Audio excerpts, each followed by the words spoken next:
He had roots in gospel and the blues, and then a hip swivel that caught people's attention, and then a voice that just rewired pop entertainment. This is Elvis Presley, and I'm Matt Hasquin, and I'm taking you through Billy Joel's We Didn't Start the Fire.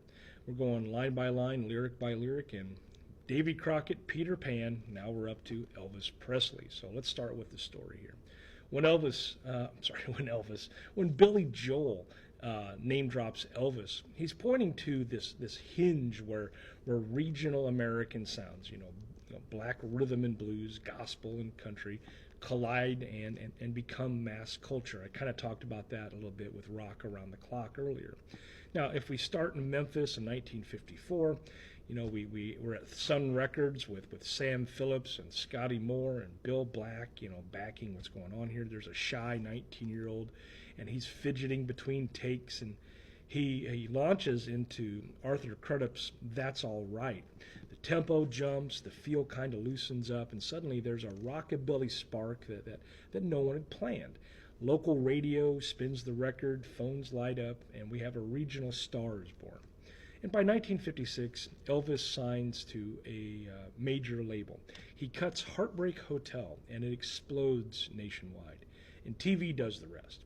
The Milton Berle show and the Ed Sullivan show, those appearances turn a kind of grind into this national argument about music and manners and motion. On some broadcasts, the cameras frame him from waist up, which only magnifies the mystique. That way you can't see the sway of his hips.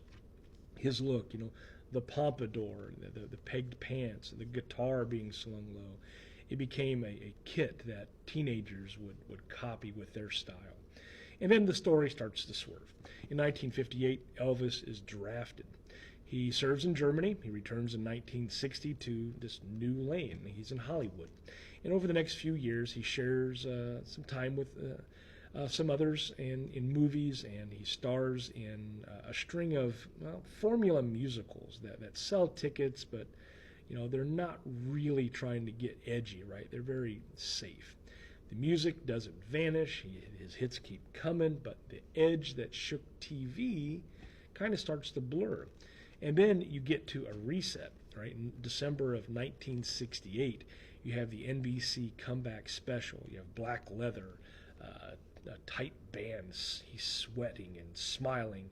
And Elvis just kind of unplugs and laughs and sounds kind of hungry again. The next year, he rebuilds a live act in Las Vegas. And he's got a big band and the TCB crew. In 1973, Aloha from Hawaii beams a full concert to a global audience. Proof that even after the movies, the voice can still fill a room, the size of an entire planet. But the end is hard.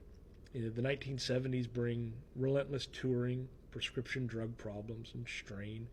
And on August 16th of 1977, Elvis dies at his home at Graceland when he's 42 years old. There are crowds outside, there's vigil candles, there's headlines, and America realizes the scale of what it's been living with. So what did Elvis change? Sonically, he mainstreamed a black-rooted rhythm. He opened radio doors that had been closed. Economically, he helped invent the blueprint for modern star popdom, right? He was a star. His records plus TV plus movies plus touring, he set the formula. Culturally, he made the youth the center of the story. And yes, he sits inside a necessary debate. Elvis was shaped by black traditions. He benefited in ways many black originators could not, and often credited those roots even as the industry underpaid the source communities. And holding those truths together is part of the telling of the story fully. When we tie Elvis back to Billy Joel's lyric, in a song that's racing through the mid-20th century, all those upheavals and stuff, Elvis Presley is the sound of mainstream changing the frequency from crooning to this backbeat, right? From the living room to stage lights. Why does Elvis matter? Well, Elvis explains the media, the markets, and the migration of styles that turn regional music into global pop. He's a case study in influence and appropriation. He's stardom and burnout.